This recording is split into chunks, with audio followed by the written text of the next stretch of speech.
Birds and bats, for example, both arrived at flight independently, despite that they have very different evolutionary lineages. What this indicates is something called convergent evolution. Basically, these two types of organisms arrived at the same conclusion on how to best spread their seed based on the environmental pressures that were around. Maybe it's just the storms that come through here, maybe it's just the wind that comes through here. Whatever it is, something about the environment here has indicated that the terminal bud is the place to put your sexual structures. And I think that's pretty cool. So in biology, in biological terms, what you would call an organism that hops like this, you would call it saltatory.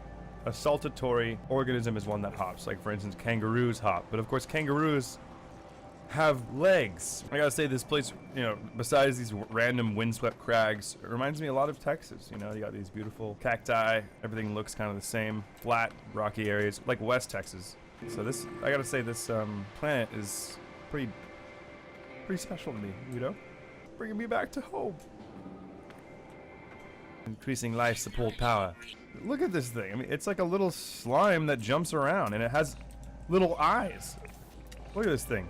It's got little eyes on every one of its appendages. All the cacti, all the plant life, every piece of flora has a flowering structure on the terminal bud in this planet. Why is that? I mean, what is it about this planet that makes them want to put their flowers on the very outside, you know? I mean, I don't know. Now, there are some people who devote their lives to the discovery and the study of slime molds. And one of the most common slime molds known is called Dictylostelia. Dictylostelia is amazing because it exists in a series of forms, and when it senses a lack of nutrients, the Dictylostelia sends out signals to combine into a single clump of slime, also known as a slug. And the slug moves around together, because together I guess they're more effective.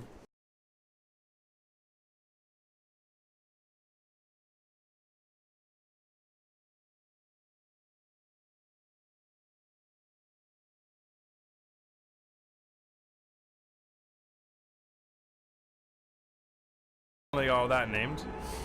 Whew. Oh my god, it's a black hole. Oh my god, it's a black hole. I'm going into it. I'm going into it. I'm doing it.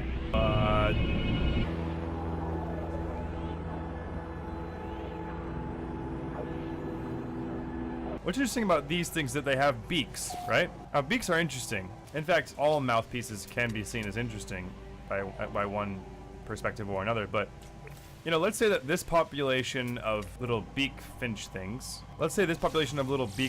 hangs out over here, and because of their very short and stumpy beaks, they're very capable and very efficient at breaking off these little twirly twigs and eating the insides of them, right? Because they have stumpy beaks that are good at ripping apart the flesh of those twirly twigs. Now, if that's the case, they're gonna hang out over here where the twirly twigs are, right?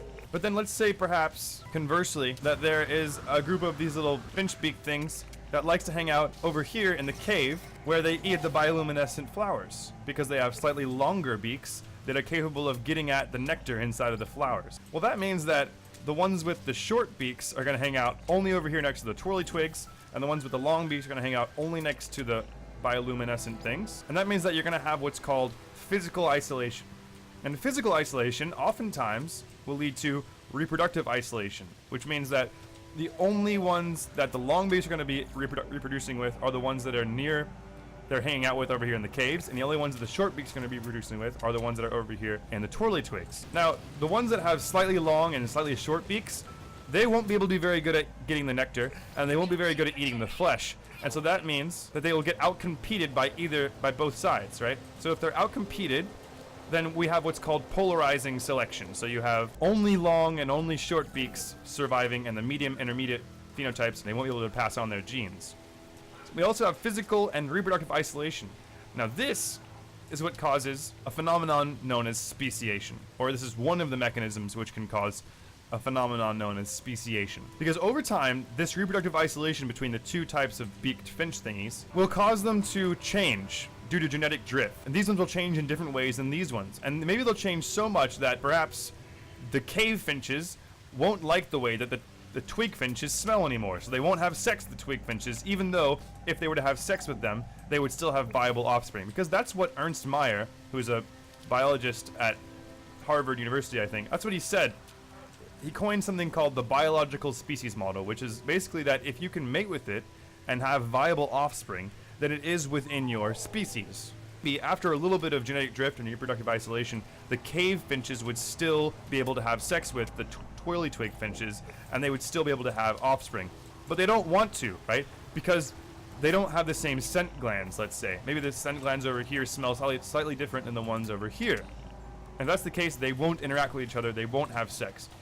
But they can still do it if we were to, say, artificially inseminate them. So that's what we would call a pre-mating isolation mechanism. If they just don't like the way they smell or the way their bird song is or something like that, that's a pre-mating isolation mechanism. Now, on the other hand, if over time the molecular markers on the sperm and egg of the cave and the twirly twig beaked finches, if those molecular markers changed to such a degree that they were no longer compatible and therefore the sperm and egg could no longer merge and create a new life form, then we would consider that to be a post-mating isolation mechanism, and it would be a obvious indication of a new species occurring, where we have to say, okay, there's a different species here in the cave than there is out there in the twig fields, despite that they look very similar. So pre-mating isolation mechanisms are usually associated with what's called cryptic speciation, whereas post-mating isolation mechanisms like molecular markers on sperm and egg are oftentimes associated with more obvious distinctions between species. So the idea of what a species is, the question of what a species is something which has been plaguing biologists for years. It's not something that is trivial. I think people, they don't appreciate just how difficult that question is and just how important it is to try to answer. Thank you for participating in this Captain BJ computer-aided enrichment activity.